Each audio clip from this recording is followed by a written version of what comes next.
For 10 years after this, I saw neither Isabel nor Larry. I continued to see Elliot, and indeed, for a reason that I shall tell later, more frequently than before. And from time to time, I learned from him what was happening to Isabel. But of Larry, he could tell me nothing. For all I know, he's still living in Paris, but I'm not likely to run across him. We don't move in the same circles, he added, not without complacency. It's very sad that he should have gone so completely to seed. He comes of a very good family. I'm sure I could have made something of him if he'd put himself in my hands. Anyhow, it was lucky escape for Isabel. My circle of acquaintance was not so restricted as Elliot's, and I knew a number of persons in Paris whom he would have thought intimately undesirable. On my brief but not infrequent sojourns, I asked one or other of them whether he had run across Larry or had news of him. A few knew him casually, but none could claim any intimacy with him, and I could find nobody to give me news of him. I went to the restaurant at which he habitually dined, but found he had not been there for a long time, and they thought he must have gone away.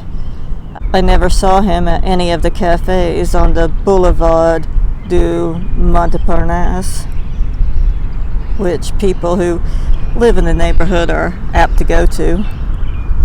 His intention after Isabel left Paris was to go to Greece, but this he abandoned. What he actually did, he told me himself many years later, but I will relate it now because it is more convenient to place events as far as I can in chronological order. He stayed on in Paris during the summer and worked without a break until autumn was well advanced. I thought I needed a rest from books then, he said. I'd been working for 8 to 10 hours a day for 2 years, so I went to work in a coal mine. You did what? I cried. He laughed at my astonishment.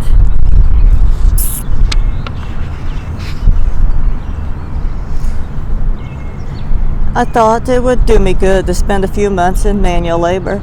I had a notion it would give me an opportunity to sort my thoughts and come to terms with myself. I was silent. I wondered whether that was the only reason for his unexpected step, or whether it was connected with Isabel's refusal to marry him. The fact was, I didn't know at all how deeply he loved her. Most people, when they're in love, invent every kind of reason to persuade themselves that it's only sensible to do what they want. I suppose that's why there are so many disastrous marriages. They are like those who put their affairs into hands of someone they know to be a crook, but who happens to be an intimate friend because, unwilling to believe that a crook is a crook first and a friend afterward, they are convinced that, however dishonest he may be with others, he won't be so with them. Larry was strong enough to refuse to sacrifice for Isabel's sake the life that he thought was the life for him. But it may be that to lose her was bitterer to endure than he had expected. It may be like most of us. He wanted to eat his cake and have it. Well, go on, I said. I packed my books and clothes in a couple of trunks and got the American Express to store them. Then I put an extra suit and some linen in a grip and started off. My Greek teacher had a sister who married to the manager of a mine near Lens, and he gave me a letter to him. You know Lens? No. It's in the north of France, not far from the Belgian border. I only spent a night there at the station hotel, and next day I took a local to the place where the mine was. Ever been to a mining village? In England? Well, I suppose it's much the same. There's the mine and the manager's house, rows and rows of trim little 2-story houses, all alike, exactly alike. It's so monotonous it makes your heart sink. There's a newish, ugly church and several bars. It was bleak and cold when I got there, and a thin rain was falling. I went to the manager's office and sent in my letter. He was a little fat man with red cheeks and the look of a guy who enjoys his food. They were short of labor. A lot of miners had been killed in the war, and there were a good many Poles working there, 200 or 300, I should think. He asked me 1 or 2 questions. He didn't much like my being an American.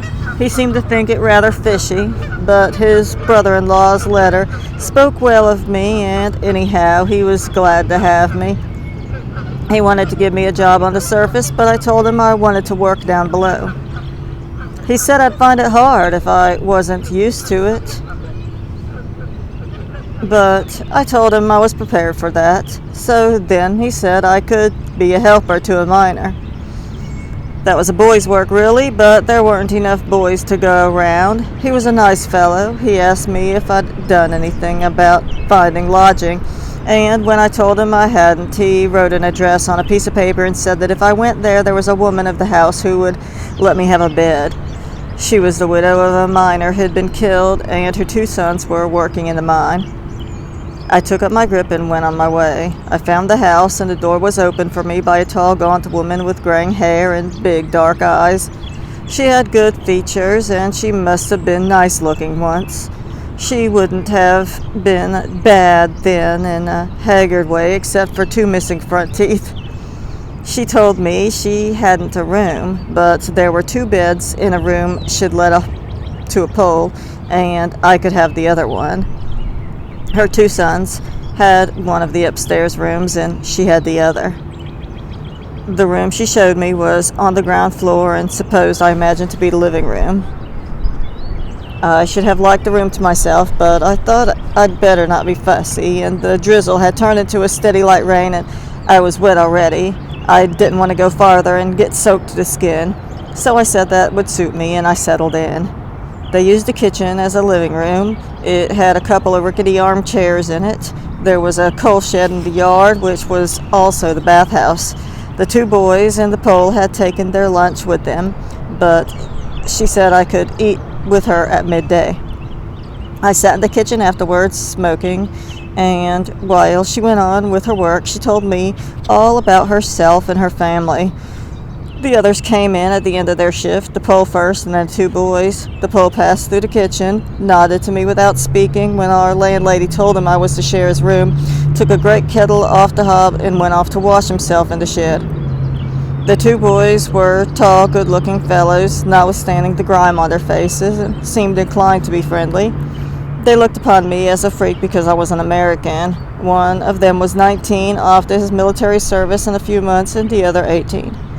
The Pole came back, and then they went to clean up. The Pole had one of those difficult Polish names, but they called him Kosti. He was a big fellow, 2 or 3 inches taller than me, and heavily built. He had pale, fleshy face with broad, short nose and big mouth. His eyes were blue, and because he hadn't been able to wash the coal dust off his eyebrows and eyelashes, he looked as if he was made up. The black lashes made the blue of his eyes almost startling. He was an ugly, uncouth fellow. The 2 boys, after they'd changed their clothes, went out. The Pole sat in the kitchen, smoking a pipe and reading the paper. I had a book in my pocket, so I took it out and began reading too. I noticed that he glanced at me once or twice and presently put his paper down. "What are you reading?" he asked. I handed him the book to see for himself. It was a copy of Princess de Cleves that I bought at the station in Paris because it was small enough to put in my pocket. He looked at it, then at me, curiously, and handed it back. I noticed an ironical smile on his lips. "Does it amuse you?" "I think it's very interesting, even absorbing. I read it at school at Warsaw. It bored me stiff." He spoke very good French with hardly a trace of Polish accent. "Now I don't read anything but newspaper and detective stories." Madame Leclerc, that was our girl's old name, with an eye on her soup that was cooking for supper, sat at the table darning socks. She told Costi that I had been sent to her by the manager of the mine and repeated what else I had seen fit to tell her. He listened, puffing away at his pipe, and looked at me with brilliantly blue eyes. They were hard and shrewd. He asked me a few questions about myself. When I told him I had never worked in a mine before, his lips broke again into an ironical smile. You don't know what you're in for. No one would go to work in a mine who could do anything else. But that's your affair, and doubtless you have your reasons. Where did you live in Paris? I told him. At one time, I used to go to Paris every year, but I kept to the Grands Boulevards. Have you ever been to La Rue's? It was my favorite restaurant. That surprised me a bit because, it's not cheap. Far from it. I fancy he saw my surprise, for he gave me once more his mocking smile, but evidently didn't think it necessary to explain further. We went on talking in a desultory fashion, and then the two boys came in. We had supper, and when finished, Costi asked me if I'd like to come to the bistro with him and have a beer. It was just a rather large room, with a bar at one end of it, and a number of marble-top tables with wooden chairs around them. There was a mechanical piano, and someone had put a coin in the slot, and it was braying out a dance tune. Only 3 tables were occupied besides ours. Costi asked me if I played belote. I learned it with some of my student friends, so I said I did, and he proposed that we should play for the beer. I agreed, and he called for cards. I lost a beer and a second beer. Then he proposed that we should play for money. He had good cards, and I had bad luck. We were playing for very small stakes, but I lost several francs. This and the beer put him in good humor, and he talked. He didn't take me long to guess, both by the way of his expressing himself and by his manners, that he was a man of education. When he spoke again of Paris, it was to ask me if I knew so-and-so, American women I had met at Elliot's when Aunt Louisa and Isabel were staying with him. He appeared to know them better than I did, and I wondered how it was that he found himself in his present position. It wasn't late, but we had to get up at the crack of dawn. "Let's have one more beer before we go," said Costi. He sipped it and peered at me with his shrewd little eyes. I knew what he reminded me of them, an ill-tempered pig. "Why have you come here to work in this rotten mine?" he asked me. "For the experience." "And why are you working in it?" He shrugged his massive, ungainly shoulders. "I entered the nobleman's cadet school when I was a kid. My father was general in the Saar, and I was a cavalry officer in the last war. I couldn't stand Pilsudski. We arranged to kill him, but someone gave us away. He shot those of us he caught. I managed to get across the frontier just in time. There was nothing for me but the Foreign Legion or a coal mine. I chose the lesser of the two evils." I had already told Costi what job I was to have in the mine, and he said nothing, but now, putting his elbow on the marble-top table, he said, "Try to push my hand back." I knew the old trial of strength, and I put my open palm against his. He laughed. "Your hand won't be as soft as it is in a few weeks." I pushed with all my might, but I could make no effect against his huge strength, and gradually he pressed my hand back and down to the table. "You're pretty strong," he was good enough to say. "There aren't many men who keep up as long as that. Listen, my helper's no good. He's a puny little Frenchman. He hasn't got the strength of a louse. You come along with me tomorrow, and I'll get you to foreman to let me have you instead." "I'd like that," I said. "Do you think he'll do it?" "For consideration. Have you got 50 francs to spare?" He stretched out his hand, and I took a note out of my wallet. We went home and to bed. I had a long day, and I slept like a log. "Didn't you find the work terribly hard?" I asked Larry. "Backbreaking at first," he grinned. Costi worked it with the foreman, and I was made his helper. And that time, Costi was working in a space about the size of a hotel bathroom, and one got to it through a tunnel so low that you had to crawl through it on your hands and knees. It was hot as hell in there, and we worked in nothing but our pants. There was something terribly repulsive in that great white fat torso of Costy's. He looked like a huge slug. The row of pneumatic cutter in that narrow space was deafening. My job was to gather the blocks of coal that he hacked away and load a basket with them and drag the basket through the tunnel to its mouth where it could be loaded into a truck.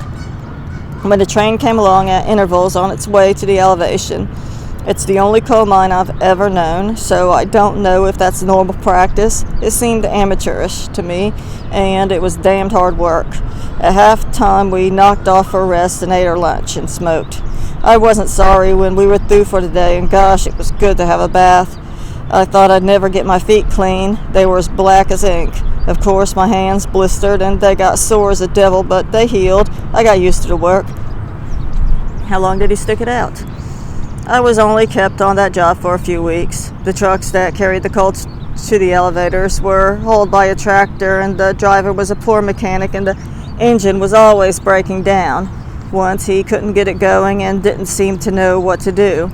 Well, I'm a pretty good mechanic, so I had a look at it, and in half an hour I got it working. The foreman told the manager, and he sent for me and asked if I knew about cars. The result was that he gave me a mechanic's job. Of course, it was monotonous, but it was easy, and because they didn't have any more engine trouble, they were pleased with me.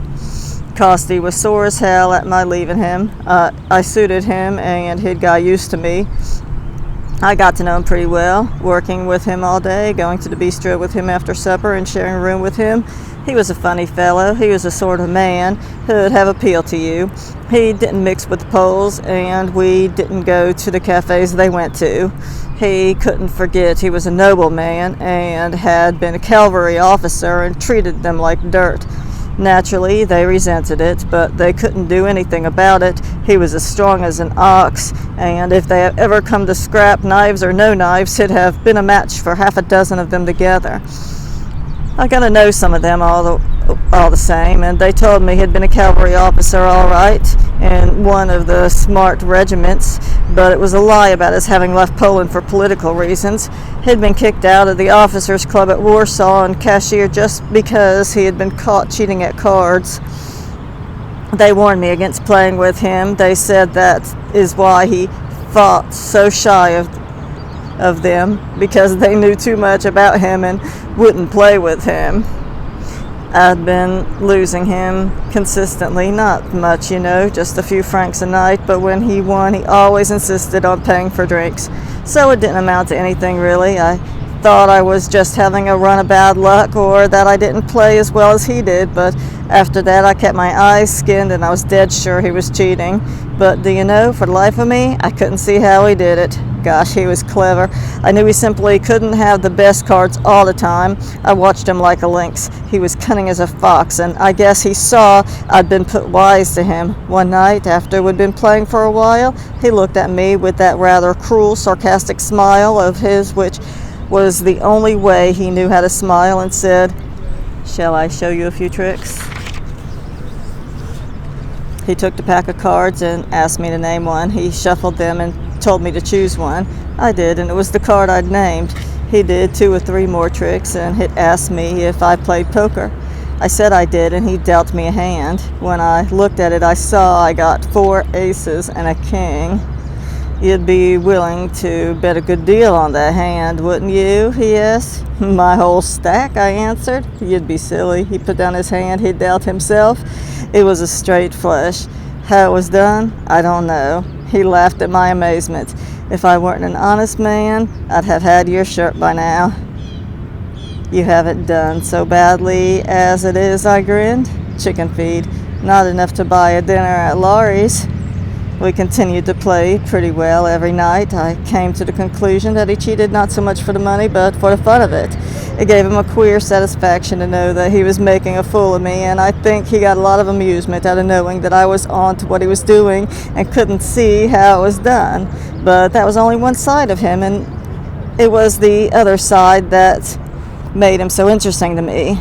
I couldn't reconcile the two. Though he boasted he never read anything but the paper and detective stories, he was a cultivated man. He was a good talker, caustic, harsh, cynical, but it was exhilarating to listen to him. He was a devout Catholic and had a crucifix hanging over his bed, and he went to Mass every Sunday regularly. On Sunday nights, he used to get drunk. The bistro we went to was cram-jammed full then. The air was heavily with smoke, and there were quite middle-aged miners with their families, and there were groups of young fellows kicking up a hell of a row, and there were men with sweaty faces around a table playing balut with loud shouts, while their wives sat by a little behind them and watched. The crowd and noise had strange effect on Costi, and he'd grow serious and start talking of all unlikely subjects of mysticism. I knew nothing of it then, but an essay on Master Lennox on Rusbrook that I'd read in Paris. But Costi talked of Plotinus and Dennis the Areopagite and Jacob Boehme, the shoemaker, and Meister Eckhart. It was fantastic to hear that great hulking bum who'd been thrown out of his own world, that sardonic, bitter, down-and-out speaking of the ultimate reality of things and blessedness of union with God. It was all new to me, and I was confused and excited. I was like someone who'd lain awake in a darkened room, and suddenly a chink of light shoots through the curtains, and he knows he only has to draw them, and there the country will be spread before him in the glory of the dawn. But if I tried to get him on the subject when he was sober, he got mad at me. His eyes were spiteful. How should I know what I was talking about when I didn't know what I was saying? He snapped. But I knew he was lying. He knew perfectly well what he was talking about. He knew a lot. Of course, he was soused, but the look in his eyes, that rapt expression on his ugly face, weren't due to the drink. There was more to it than that. The first time he talked in that way, he had said something that I'd never forgotten because it horrified me. He said that the world isn't a creation, for out of nothing, nothing comes, but a manifestation of the eternal nature. Well, that was all right, but then he added that evil is as direct a manifestation of the divine as good. They were strange words to hear in that sordid, noisy cafe to the accompaniment of dance tunes on the mechanical piano.